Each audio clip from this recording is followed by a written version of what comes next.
good, y'all? Welcome back to another video with your boy Ish. And if you're new to the channel, welcome to Ish. Alright, sisters, where we at today? Today we're at Cape Coast Castle. What is Cape Coast Castle? Cape Coast Castle.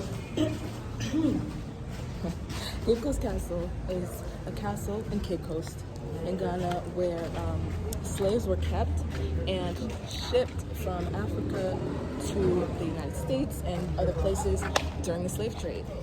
Okay. So, I gotta be quiet now, or they're gonna charge us. I'll be back.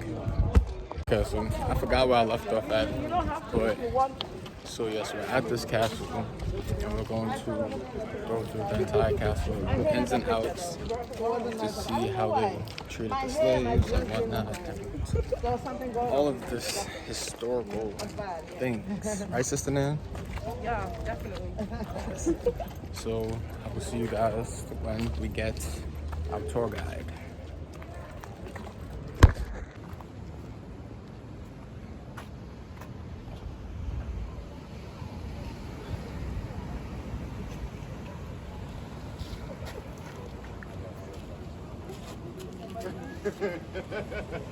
That person might have 500.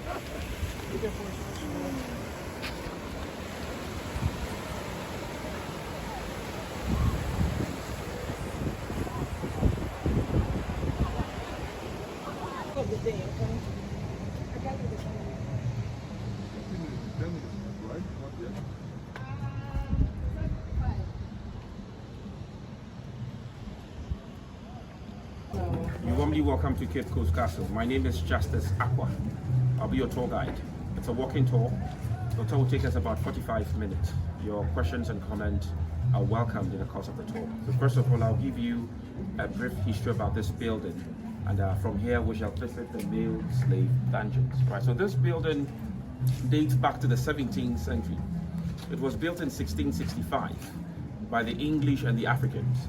I was talking about the labor used, Africans were used, though they brought in some few masons, carpenters and artisans. So unfortunately, we constructed our own dungeons.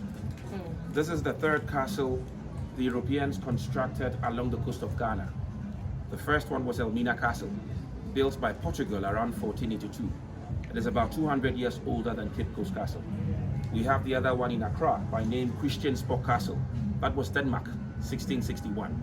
We have other forts along the coast of Ghana too. But overall, it is estimated that West Africa and Central Africa, the coast, had about 60 European castles and forts. And out of that 60, Ghana had more than 50. So Ghana had more than 90% of the entire fort and castles West Africa had. And Ghana had them for one good reason: gold. You know, gold attracted the Europeans here. But in our history books, they make it sound like the Europeans got here by accident. No. They knew so well that the source of the gold was south of the Sahara.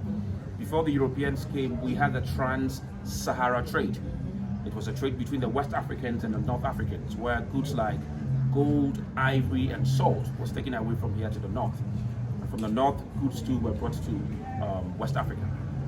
So we had all these things here before the Europeans came. So the Europeans came, they had gold at Elmina around 1471 and constructed Elmina Castle around 1482.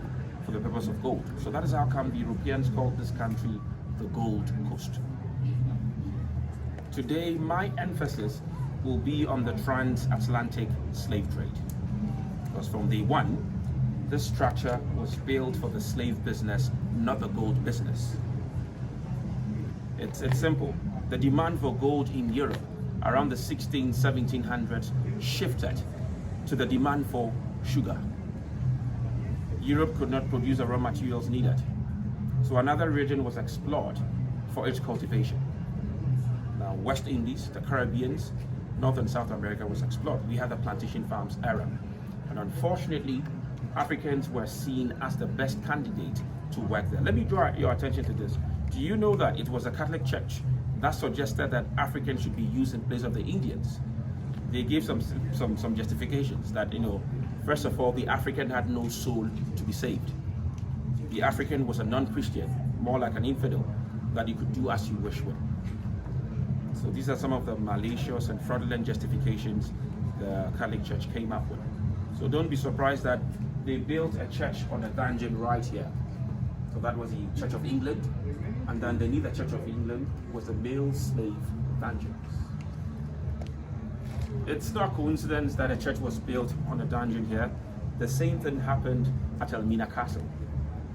The Dutch constructed their church on the female dungeons. And note, the transatlantic slavery brought a lot of racial sentiment. One race just trying to justify that he's better off than the other race. So today my emphasis will be on the transatlantic slave trade. Any questions or comments before we move further into the male dungeons? Any questions or comments? Okay.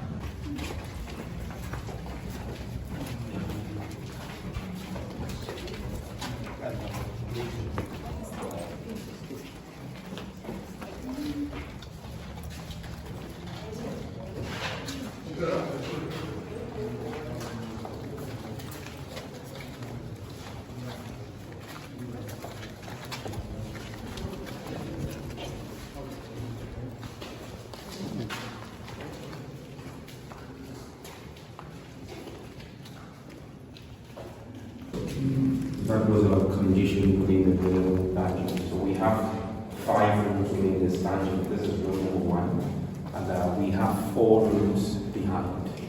It is estimated that a room could accommodate about 100 to about 200 people. So a maximum of about 200 people were fitted in here. In total, the male dungeons held over 1,000 when filled to capacity. And they could stay here for about 1 month, 2 months, or 3 months before the ships arrived. While they were here waiting for the ships, they had to eat, they had to drink water, they had to go to the toilet, they had to urinate, they had to sleep right here. So on the floor, you find these gutters. That was the only way toilet and urine could run out from here into the ocean. And again, you ask yourself this question: how many times can feces and urine run out? If about more than 100 were here, and if such conditions existed here for more than a century. So it got to some point, the entire floor, or let's say the entire dungeons, got filled up with all the things they left. But this particular room was excavated, and after the excavation, we found the original floor and these gutters here. After the excavation, we left this portion. So this portion here contains human feces, urine, vomit, tears, saliva, and all that. We have some here. And talking about the rest of the rooms, we've not touched them. So very soon we shall either walk or stand on top of what they left here some centuries ago. And 100 to 200 men had to breathe through that hole. Many died as a result of the inhuman conditions that existed here. It is estimated that about 1/3 of the entire population here did not survive. Diseases like vomiting and diarrhea killed many of them, or like cholera killed many of them. And also language was a big barrier within these dungeons. They were brought from different ethnic groups. And also note, Ghana was more of a transit point during the transatlantic slave trade. A lot of them were brought from different countries within West Africa, were taken through Ghana to North America, the Caribbean, the West Indies, or to South America. Any questions or comments, ladies and gentlemen? Alright, so I'll lead you. Let's have a look at the other rooms.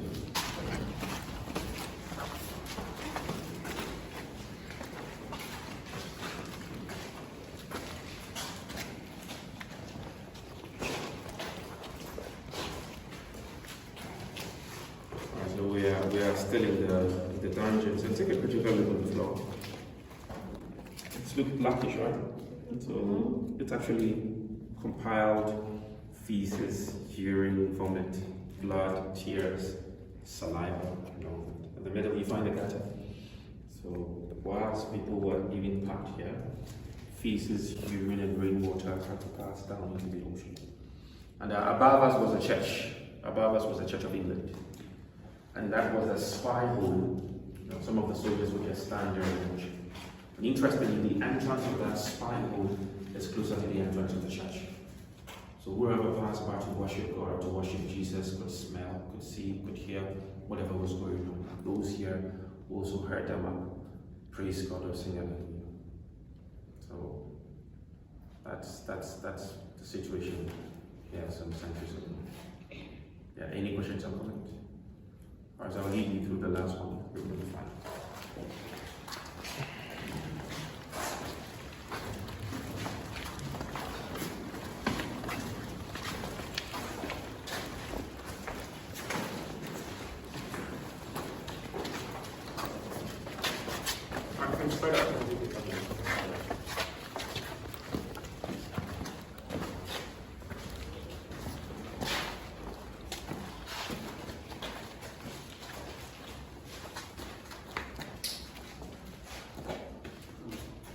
So this is the last chamber or room, ladies and gentlemen, and you realize that this particular room is brighter than the rest of the rooms behind you.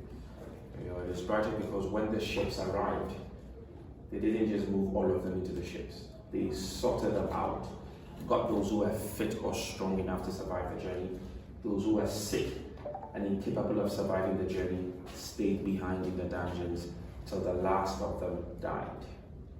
The stronger ones were chained and shackled gradually.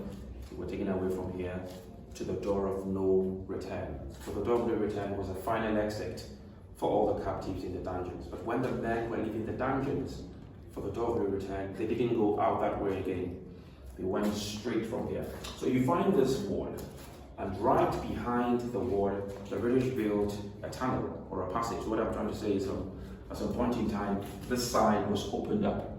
So in chains and in shackles, all the men were taken through the tunnel towards the door of no return. Unfortunately, today we can't go through the tunnel. It is closed. The British closed it around 1808.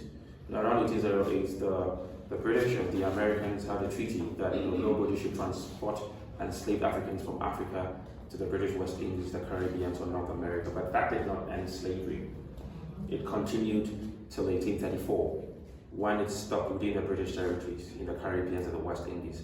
It continued in the United States till 1865 after the Civil War, and it continued in Brazil till 1888. Brazil was the last place slavery ended. So though we cannot go through the tunnel, when we go up again, I will show you some part of the tunnel and the exit. That room is part of the male dungeons. People were kept there also. And I guess some of us are wondering what is going on here. This room is a shrine. And in this context, I'm talking about the African spirituality, the type of spirituality we practiced before Christianity and Islam was introduced by the Arabs and the Europeans. So we had the knowledge that God is within us, God is all around us, and God created every natural thing on earth. So if you want to communicate to God, you could communicate to God through the natural things He created. So before the Europeans occupied this space, this land was a sacred ground for the local people. They worshipped God here through a certain rock by the name Nana Tabir. So Nana Tabir was a deity or an oracle. When Europeans arrived, the people of Cape Coast had to vacate this area for the Europeans. 1973, this altar was erected, the sacred stones were returned. So till date, whatever needs to be done here, according to the spirituality, it's done. Behind you, there are flowers and wreaths. We have those ones in memory of the victims of the Black Holocaust. The transatlantic slavery. So every 1st August also, we celebrate Emancipation Day. We lay wreath to remember people who were victims of this. Any questions or comments, ladies and gentlemen? Okay, then I guess we can continue on to questions. Yes, ma'am. That time when the slaves were they able to worship here? No. So this place was a waiting place.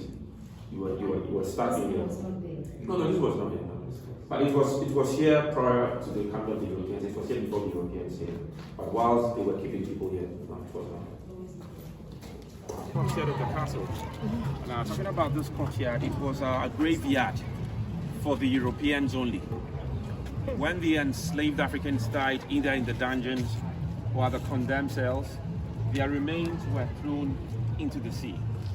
But interestingly, this is the only Ghanaian or the only African the Europeans buried among them. The name is Philip Quigley. Philip was a native of Cape Coast. He was born in this town around 1741. At the age 11, he had a scholarship to England, where he was trained and educated at Oxford University. 1765, he had the first degree in theology. He was ordained as a priest in London, and he became the first African to be ordained as a priest. Philip returned to this place at the peak of the slave trade. And it is interesting also to note that when he returned, he led an all-European congregation whilst his fellow Africans were right underneath him in chains and in shackles. On records, he didn't say anything for the slave trade. He didn't say anything against it. He died around 1816 at the age 75. So when he died, the British buried him. Yeah. And also note, when the Europeans came in initially, they were taking a lot of Africans from here to either France or England or wherever to train them to become what? Priests. You know, that psychological twist. Come back, tell your people that God and Jesus is in my image. So now you are seen superior. Let me give you a scenario. Like, for example, among the locals, they developed a saying from what I just spoke about. I'll say it in Fanti. Then I will translate it to English. What's it say? Oh, can you continue for us? Good. Exactly. So she said it in Fanti. I'll translate. So like, if you're going to church and you see a white man or a white woman, there's no need for you to go to church again. Go home. You've seen your God. See that psychological, mental twist in your religion came up with. So, yeah. So that is what happened here some centuries ago. Any questions or comments? All right, let me talk to you about those graces.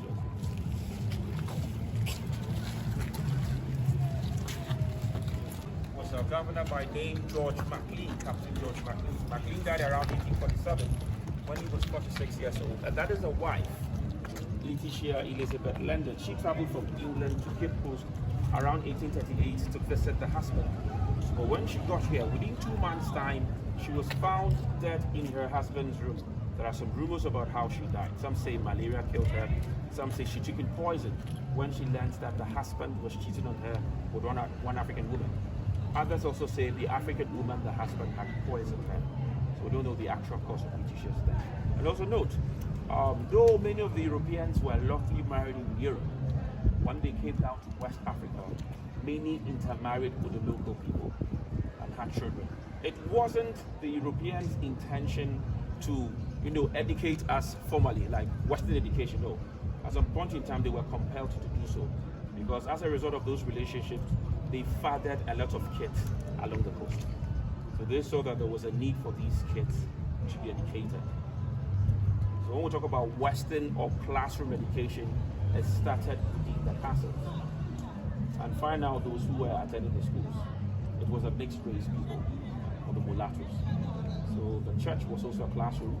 It started as a classroom for the mixed race. So that is how come along the coast of Ghana you can see mixed people, and still some of them bear the names, the surnames of their fathers, like Johnsons, Smith, Van der Poy, Rudolph, Van Dyke, Hesse. Some of these names are quite common. And I think the Ghanaians among us can bear with me that about 100 years back or 150 years back, if you should hear of Lawyer Smith or Dr. Addington or Engineer Ferguson, by all means this person is a mixed race or a light-skinned person. The other one was a soldier by name C.B. Whitehead. He also died around 1812, age 38. So these are the known graves we have at the cemetery. All right, let me show you a reservoir.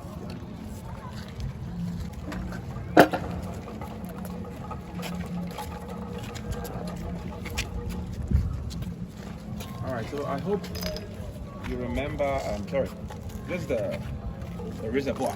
The reservoir used to be actually a tunnel. Part of the tunnel and the dungeon. But later the British converted it into a water tank. They had pipes to all the roofs, and all the pipes were channeled to the tank. When it rained, all the water was collected and stored here. But today we don't store rainwater. Rather, we've had tap or pipe water to it. So with time, we open up the taps, then we fill this with water.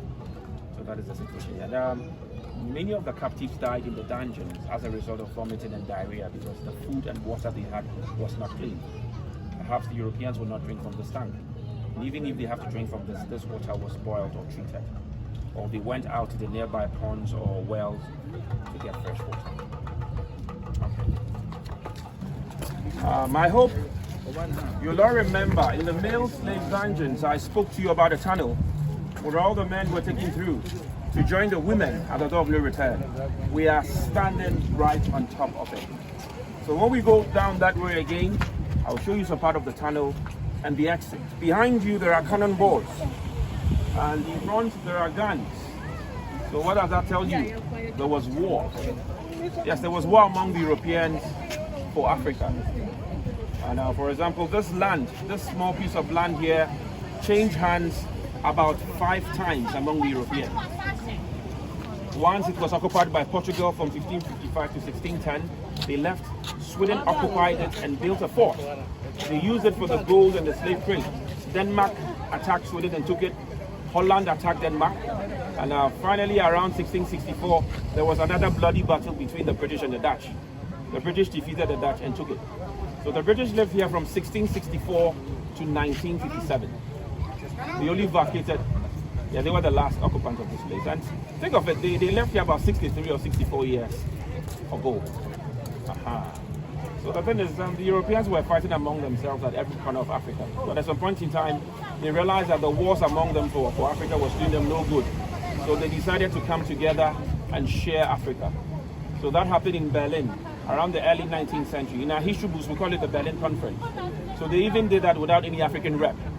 They went ahead and shared Africa among themselves. So now the French had their colonies, the English had their colonies, the Portuguese, the Germans, the Italians. So at some point in time, all the wars among the Europeans to have a piece of Africa stopped when Africa was shared among them. And that's the Atlantic Ocean. This ocean connects West Africa, or Ghana, to the Caribbean, the West Indies, North and South America, hence for the name, the Transatlantic Slave Trade. Right, be careful. All right, just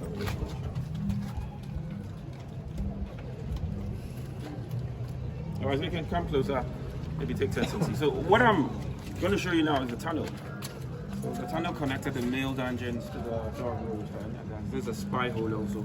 Some of the soldiers would just stand here and watch while the men were taking through the tunnel towards the door of no return. So I'll show you the other side of the tunnel.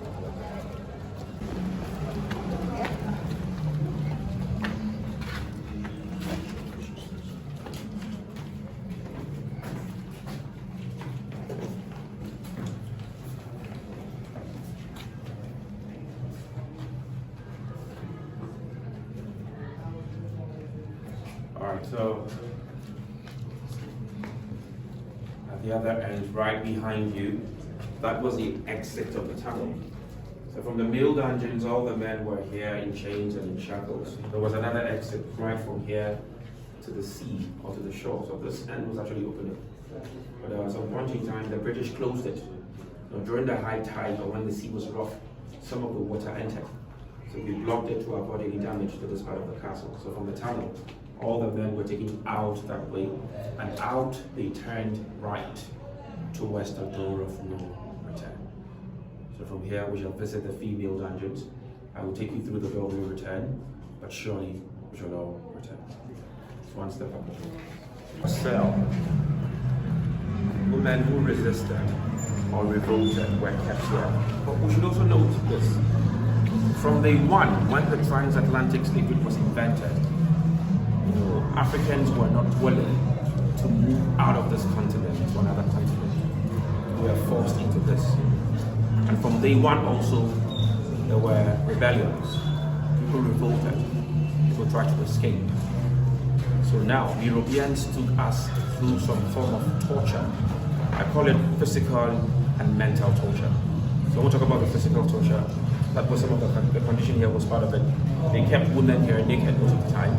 No food, no water for some days. Or you ended up at a condemned cell where you were denied of water, food, light, and air. So within some few days, the last person suffocated to death. And the psychological one was the conditions in the dungeons. They kept a lot of them in one place, also naked. You slept on your toilet. You slept on your urine, your vomit, saliva. It was like they are breaking you down for you now to accept the tax ahead of you. Conditions on the ships was worse. But in all, I say they did not prevail. Because if they had prevailed, slavery would have still existed. And also let us understand this fact. We normally hear that, oh, the transatlantic slave trade was stopped because some people, some Europeans in England had pity on Africans and said we should stop. Or in America, the northern guys had to pity and stop slavery. But it wasn't all about that. We can also say for a fact that Africans rebelled, revolted, and bought their own freedom. Like for example, what happened in Haiti when the Haitians drove away Napoleon's army, when they drove away the French. So there was this wind of revolution blowing all over the Caribbean, the West Indies and all that. So there were casualties. So the thing is, why don't we grant them their independence and freedom and we also become free? So that also led into the abolition of the transatlantic slave trade, not the fact that some people had pity on Africans and they had to stop it. So that is what I want to show you. Any questions or comments? Good. I'll show you the female dungeons. Ladies and gentlemen, another dungeon or another space for women. We had two. We had this one. Behind we had the other room also. About 100 to 200 women were fitted in each of these rooms. I can say for a fact that conditions in the female dungeons could be worse. Could be worse in the sense that many of them were here naked. Think of it, when women had their menstrual period, here you didn't get any clean or proper wash. As a result of that, many died through diseases and infections. It didn't end. Think of those who were sexually assaulted, or those who were raped by the soldiers.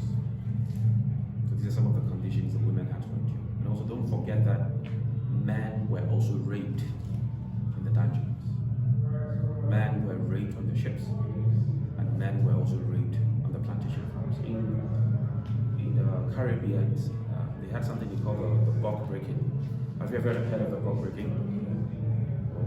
Okay, so I'll tell you the buck. So the buck breaking was a form of psychological torture to the strong man. So like for example on the plantation farm, the slave owner will bring all the slaves on the plantation and they will fish out the strongest men among them. And in the presence of everyone, his slave overseer will have sex with those men in the presence of everyone. So the thing is, whom you see as a strong man, this is what I'm doing to that person. And now that person, that victim, sees little of himself also. So these were some of the forms of psychological torture, Africans were taken through. And unfortunately, we endured this for over 400 years. And also for more than 300 years, this continent was deprived of the strong and able men. Because in every economy, you don't use people who are there in their retirement to build. You don't use the weak and the sick to build an economy. So we had a situation where for more than 300 years, the strong and able men this continent needed were taken away from here to build continents elsewhere, the Caribbean, the West Indies, North America, South America. Because if you look at the ages where captives were bought, it was between 13 to 35 and 40. And I know very well that there are certain things Africans invented that other people took credit for. Because Africans were not only taken away to North America or to South America for their bodies, but for their brains also. For example, in South Carolina, they had a rice plantation thing. The Europeans naturally don't know how to grow rice. So they took Africans from certain regions within West Africa who had the technical know-how for cultivating rice. So you could imagine if Africa had retained these people, and if Africa had retained its natural resources during colonization, how great this continent would be. Any questions or comments? Okay, so I'll take you through the doors of no return, but surely we shall not return. That says door of no return. So that area was a final exit for everybody. So remember, this is a British castle. So from here, they had a well-defined destination. So the destinations were North and South Carolina, Atlanta, Georgia, and New York. Washington, Mississippi, Tennessee, Jamaica, Barbados, Bermuda, Antigua, Belize in South America.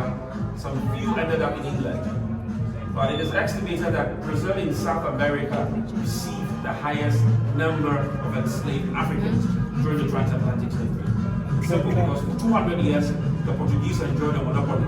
So for 200 years, the Portuguese were the Europeans moving out enslaved Africans from this continent. And again, look at the distance between Brazil and West Africa. It's shorter. You could come back and forth. And also, the Portuguese were the last to abolish slavery.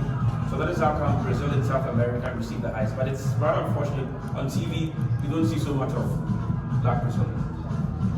But the thing is, outside the continent of Africa, the next place you find a lot of Africans is Brazil, not North America.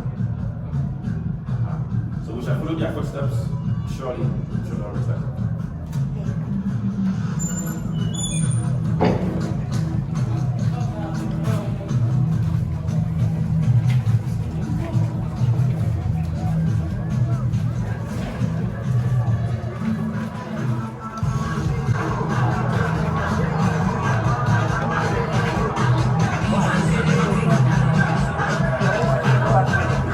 Copyright.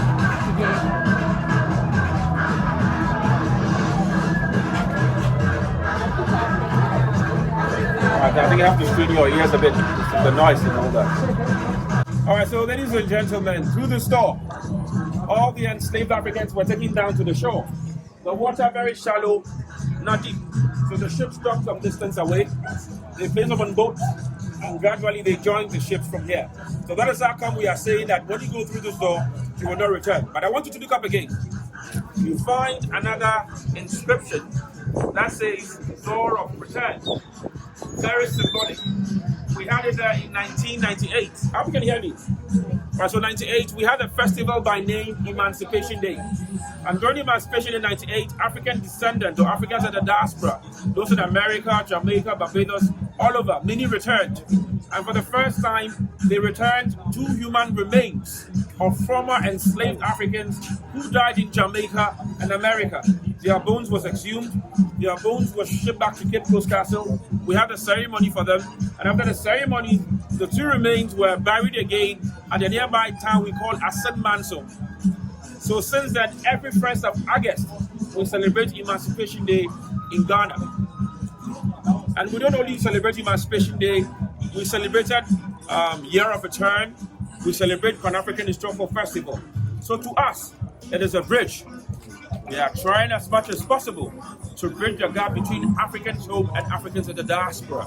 Because for like over 400 years, Africans home and Africans at the diaspora are separated. And often we even hear that, oh, these guys in Africa sold us, and they didn't even make any effort to come for us. But that's a lie.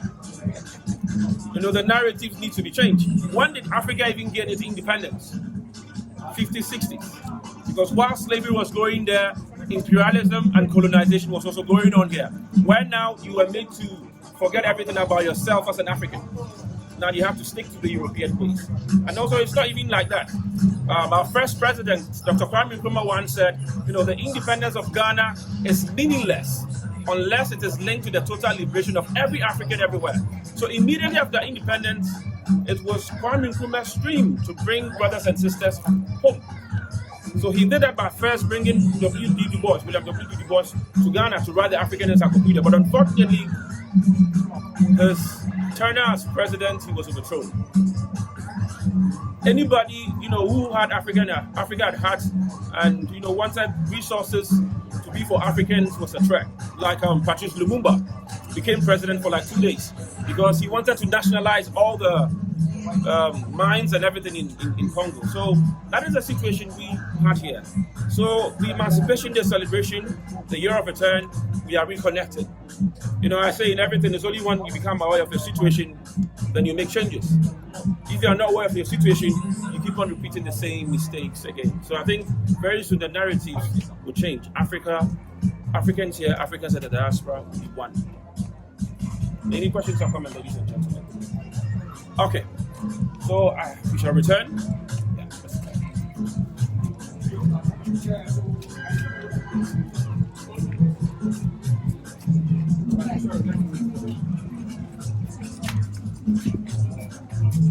All right, so very soon we shall visit the Calaba Hall. The Palada Hall was a slave market, so business was done there. I'll take this opportunity and tell you how people ended up here as slaves. When we talk about slavery, I guess slavery existed in most of the known civilizations. Babylon, Assyria, the Romans, they all practiced it. And now, before the Europeans came to West Africa, we also practiced something we call the domestic slavery or the indentured servitude. But the thing is, there's no way you can ever compare the one we practiced here to the one the Europeans introduced. I always give distinctions that the one we practiced here, the enslaved was treated as a human being. And what the Europeans introduced, the enslaved was treated worse than an animal. I will narrate briefly to you how we conducted our own. You know, you could own a slave, you could buy a slave. It was part of the system. And the thing is, you are not maltreating your slaves. You are not cutting off their tongue. You are not chopping off their hands or feet. If you had a slave, that slave maintained his own culture, language, name and identity, or even religion. We didn't go about brutalizing them. He or she wasn't even a slave for life. His children were not slaves. Or you fought a certain tribe, you captured, you don't enslave them. You only see them as a vassal state. They serve you. So that is what we had. The Europeans came, realized that we had that, capitalized on it, and misused it. I have the feelings that Africans perhaps thought that what the Europeans were going to practice was similar to what they were practicing here. Because the thing is, at the end of the day, nobody traveled back from New York or from Jamaica to tell the Africans what they were enduring. And also note, not a lot of the Africans knew about the conditions here. The local people also here developed a certain concept that the Europeans were eating the people that entered. Because they also saw people coming in, they didn't see them leave. It's basically like the captives were taken away from here midnight or at dawn that none of the natives could see, because Africans had known, yes. And also we can say that Europeans aided Africans, siding with one tribe against the other. And you can imagine the introduction of firearms and gunpowder also. So the more we fought among ourselves, the more we got slaves to the Europeans, because that was a major way the Europeans acquired slaves. People were also kidnapped. Towns and villages were raided. Now, victims of religious crime were also sold off as slaves. And as I mentioned earlier on, they brought people from far and near, as close as maybe Asan Manso, and as far as Mali, Burkina Faso, or Niger. And they walked. You know, those days there was nothing like roads. They were barefooted. They only had to use footpath. So you could imagine those who did not survive the journey to the coast. And also you could imagine those who did not survive the ships. So that is what actually happened here. And then let me add this briefly. Do you know that it is still embedded in the brains of sharks today to follow ships to the Caribbeans, the West Indies, and to North America? Okay, it is embedded in their brains because during the transatlantic slave trade, they dropped a lot of dead bodies from the ships to the ocean. So currently, for it to be still embedded in the brains of the sharks, that means you can imagine the millions of African bodies that ended up in the ocean. Yeah, because the estimation was the death rate on the ship was almost a half of whatever number they were transporting away from here. And also we had this thing they called life insurance. So that was the beginning of life insurance, right? You know, some of the ship owners insured the captives on the ship. So when they died, when they went back to Europe, Lloyd's, Barclays Bank, Bank of England paid them back for the losses they made. So let me say, the transatlantic slave trade gave way to capitalism.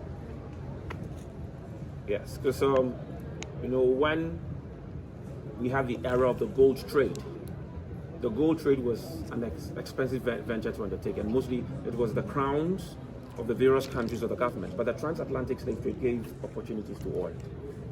And now some institutions exist today as a result of the slave trade. They are all over. Some of them have changed their names and all that, like Wall Street in New York. Before the stock and bonds, Wall Street was more of human stock. Wall Street was the biggest slave auction in North America. We can talk about Wells Fargo, JP Morgan Chase, Bank of America, Lloyds, all the national banks in Europe, yes, profited. So we can say for a fact that Africa's gold and Africa's human labor transformed Europe and North America. Any questions or comments? Is it true that they had some local slave masters? Yes. In a case where, so they were trading Yes. with the white, by Yes. getting hold of their own people.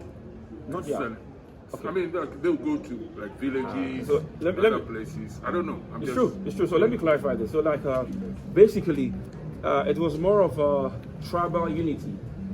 So let's say you are Fanti, I'm Ashanti, Dakumba, Ewe. Okay, so if the Ewe man is not selling Ewe man and he's selling a Dakumba or an Ashanti, he doesn't care.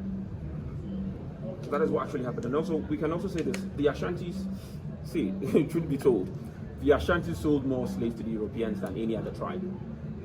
All because the Ashantis were powerful. They controlled about 70% of present-day Ghana. They had a lot of tribes under their control. And it was some of the duties of these tribes to pay them monthly or quarterly or yearly tribute. Yes, the Ashantis will never sell an Ashanti into slavery, no. But they would rather sell people from the other tribes that they captured. Perhaps an Ashanti could be sold as a slave unless maybe that person committed a crime. Let's say you committed murder, you committed a taboo, instead of you to be killed or banished from the community, because we had no prisons then. You'd rather sell you off. Yeah, so that's true. Okay, so I'll take you through the condensed cell.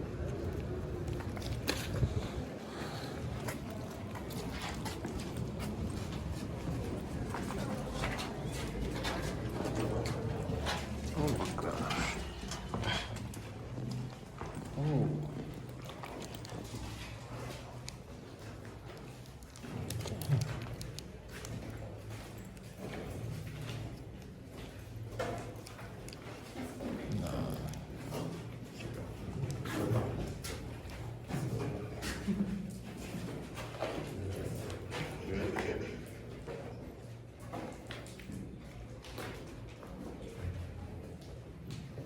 Alright, so when everyone is in, I'll turn on the lights for some few seconds.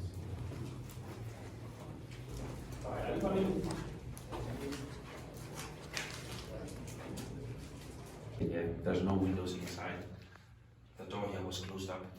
They were chained or shackled. So if about 10, 20 or 15 were here, the last person had to die before the rest of the bodies were removed, shown to the rest of the captives. Then the bodies were thrown into the sea.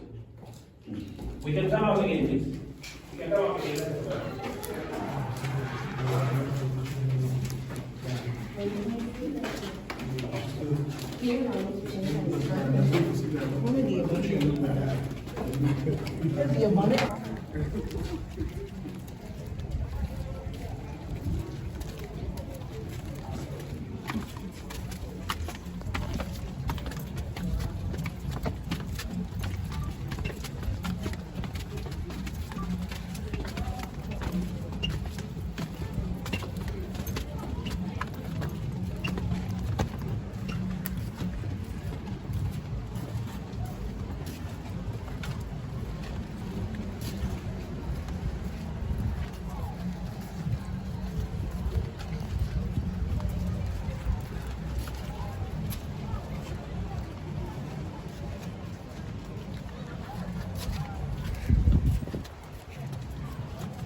Second? Oh, I thought it's a museum. This is it. No, okay, the museum is downstairs. Oh, okay, 'cause It's been under restoration. I remember. Oh. Yeah, it's under restoration. All right. So, ladies and gentlemen, we call this room, we call it Palada Hall. This place was a market, the slave market.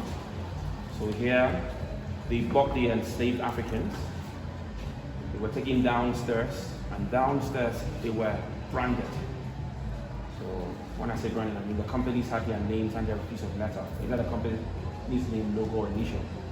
And that thing was placed into fire after the whole thing was red hot. Your forehead, your chest, your hand, or your back was stamped. So the mark on your skin identified whoever purchased you. It also determined where you were going from here. So after they were branded, they were kept in the dungeons to await shipments. I've already spoken to you on how people ended up here as slaves. And also bear in mind that another form of oppression also started in this room. Colonization in Ghana started here. When the Fantis signed, Fantis a tribe in Ghana, when the Fantis signed the bond of 1844, accepting British or English rule over them for 100 years. Okay, so I had a brother said what? So let me tell you what brought about the bond. It's interesting. So Ghana, we have so many tribes, but I'll talk about two main tribes. I'll talk about the Fantis and the Ashantis. The Ashantis are about 300 kilometers inland when you head north. The Fantis are around. Maybe if you've not seen a Fanti before, I'm a Fanti. Yes. So the Fantis actually controlled the coast, more like the middlemen. And bear in mind that about 60 to 70% of gold and slaves was coming from the part of the Ashantis. But the Ashantis could not trade directly with the Europeans. The Fantis were the middlemen. But the thing is this, the Ashantis were strong and mighty. So at one point in time, they wanted to control the coast. They wanted to get rid of the Fantis. And the Fantis also knew so well that they couldn't fight the Ashantis and win. So let's say the gentleman here is England, and I'm Fanti, you Ashanti. You try to attack me, and I come behind you like this. So all the time, the British were shielding the Fantis. You know, the British were not shielding the Fantis for the sake of friendship or no, they had their interest. Their interest was they were scared that if the Ashantis should control the coast, now the Ashantis are going to determine the prices of gold or the items, which they didn't want that. They could easily manipulate the Fantis with the prices, but they couldn't manipulate the Ashantis because the British tried to subdue the Ashantis, or the Ashantis beat them in that battle. So now the British have to protect the Fantis from the Ashantis. To some extent, they told the Fanti man that before I continue to protect you, sell your sovereignty to me. Accept me as your ruler for 100 years, and I'll keep on protecting you. So their leaders were called upon. They came here and signed that, okay, we accept British rule for 100 years. So colonization did not start with the entire country, no. It started with the Fantis. The Ashantis were not part, because England could not beat the Ashantis. England tried so many times, the Ashantis were beating them up. But this is what the British did, divide and conquer. Yes, it always works for them. Now they used the enemies of the Ashantis. The enemies were the Akwamu people, the Dintra, the Achim, the Ga, and the Fantis. And so the British used these guys to fight the Ashantis around 1874. We call it the Sagranti War. Now the Ashantis were defeated. And after the defeat of the Ashantis, it made it easier for the British to control the northern territories. The Ashantis were sitting on the largest gold deposit in the country. Yeah. So could you imagine the gold the British looted from Kumasi after the defeat of the Ashantis. And even still, the Ashantis had to pay some war indemnities in the form of gold. Yes. So that is what happened in this country. So after the bond was signed, this town was a capital city. This building was a seat of government. So I'll show you where the governor lived during the colonial days. Any questions or comments so far? Okay, so I have a question. My Yes, question is, so how did they, I know that they brought people here from all these other places that you mentioned, right? In Ghana and also from Mali and these other places. How did they, originally capture the people? Like, if you're going to the farm, somebody will grab you? Yes, that happened also, yes. So that was part of the raiding. So you go into your farm, somebody would just catch you, or I fight your tribe, maybe I defeat your tribe, then I sell your men and women to the Europeans as slaves. And prisoners of war, if you committed a certain crime or a taboo, we didn't have the prison system as I mentioned earlier on. So it's two things, either you were killed or banished, but now they'll sell you off.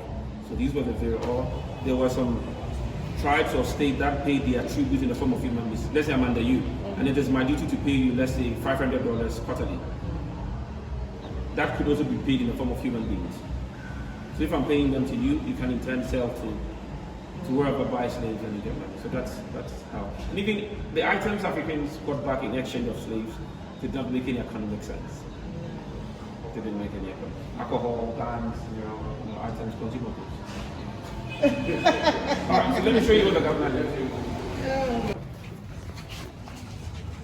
So England constructed that fort to protect Cape Coast Castle.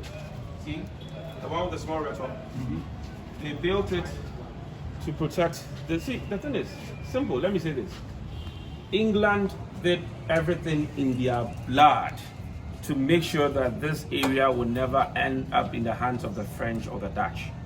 Because the thing is, England was making billions or maybe even trillions of pounds. Because now today, when you can translate those monies they accrued in today's monetary terms, I think that will be some trillions of pounds. When you put gold trade and slave trade together, yes.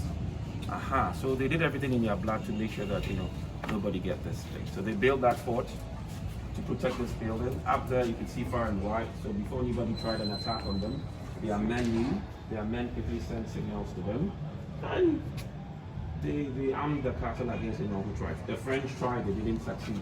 The Dutch also tried, none of them. And there are churches also. The green one is a Methodist church, the one with the green roof. That's a Methodist church. The yellow one is the Anglican church. And there's another one up there, the tower. That's a Catholic church also. So these are some of the first church buildings. Okay, let's see the governor's place.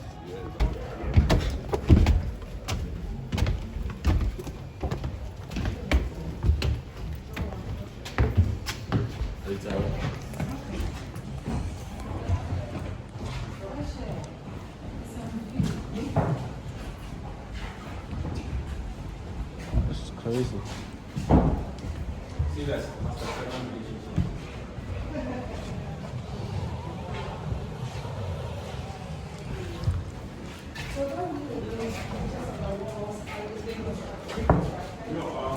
We had issues with certain things.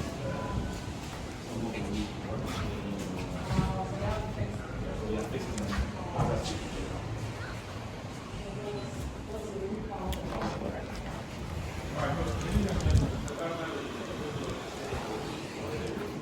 Let's have a look at that.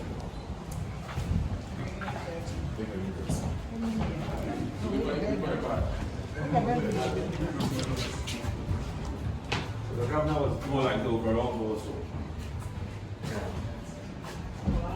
And this is his bedroom.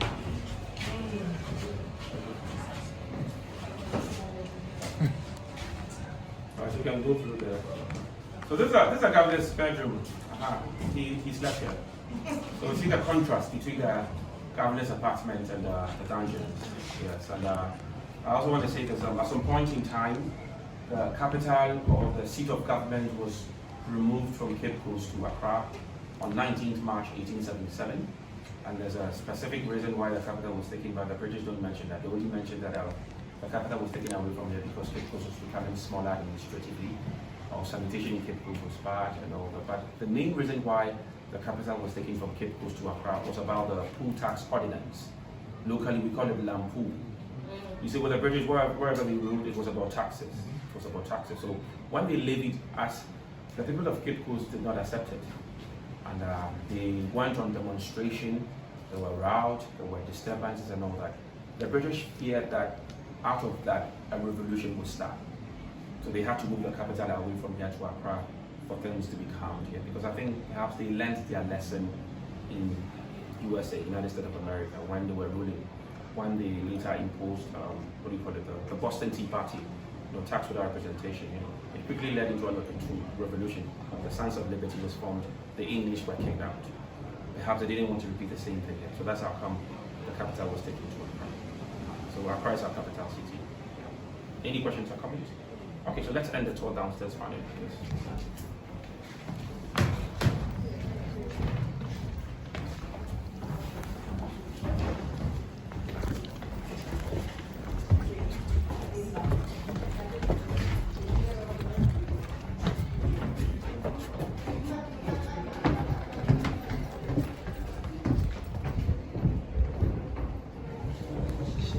Are we gonna see the chapel? Yeah, we're gonna see the chapel then. Oh. But we can go in, we'll see the outside. Okay.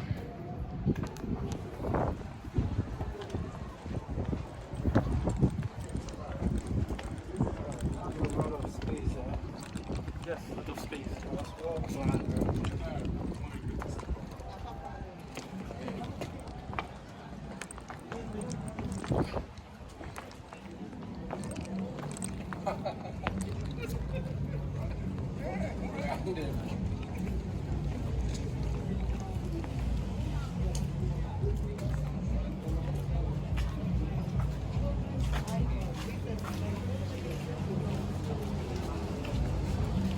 All right.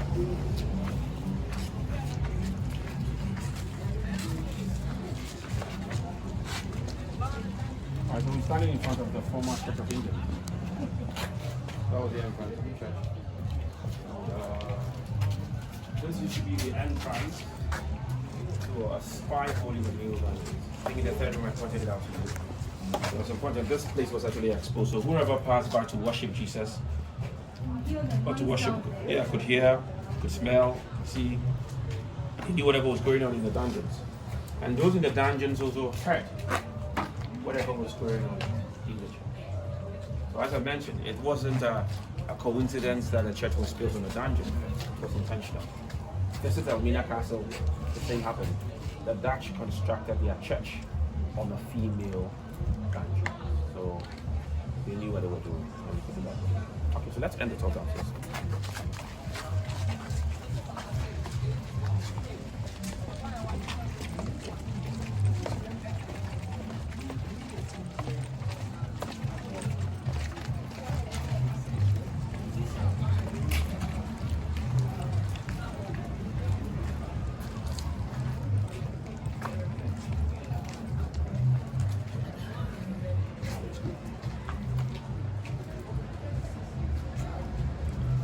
All right, so finally, ladies and gentlemen, we have a plaque, and we had this in 1992 on behalf of every Ghanaian for us to show our remorse or apology of whatever happened, so that such evil never repeat again. It says, in everlasting memory of the anguish of our ancestors, may those who died rest in peace, may those who return find their root, may humanity never again perpetrate such injustice against humanity. We, the living, vow to uphold. So it is here to serve as a reminder to me and you, the evil that was perpetrated here, and that we make sure that we never fall prey to colonization and slavery. And now we should unite among ourselves more as Africans. We should treat each other with fairness, justice. We should trade among ourselves. You know, if we do that, then yes, we can progress as a people. And also, this is general, you know, let's treat each other with fairness, love, justice, and equality. And if that prevails, I guess the world will rather become a better place for all of us to live in, regardless of your race, your color, your gender, or your religion. So that is a simple message I have for all of us today.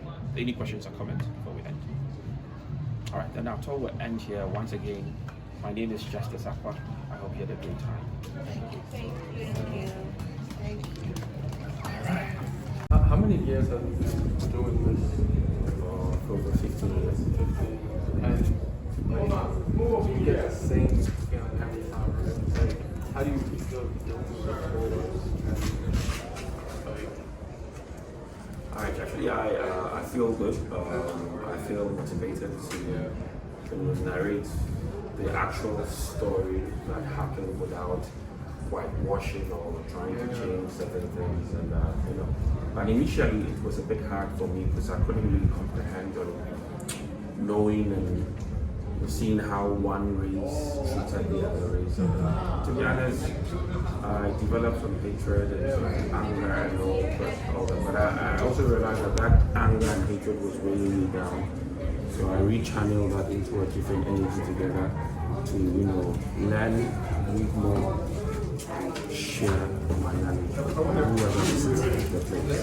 So I narrate my history the same way to every kind of race, because I think this is a human history.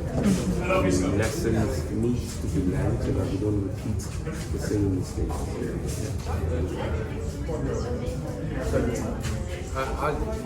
This is my first time coming, and I definitely have walked out with a new perspective on just listening to what you were saying and the history behind it.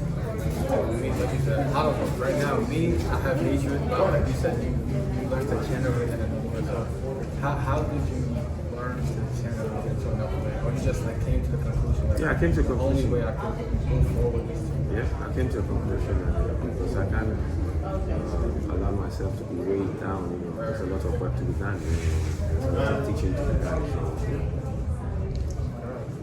I just wanted to ask you, I definitely appreciate you even doing all this, you choosing this as your profession. This is great work, and I'm honored to come. This is my first time asking I live in New York, so I'm just grateful to come here and see you. So I thank you. You're welcome, brother. Thank you. Okay.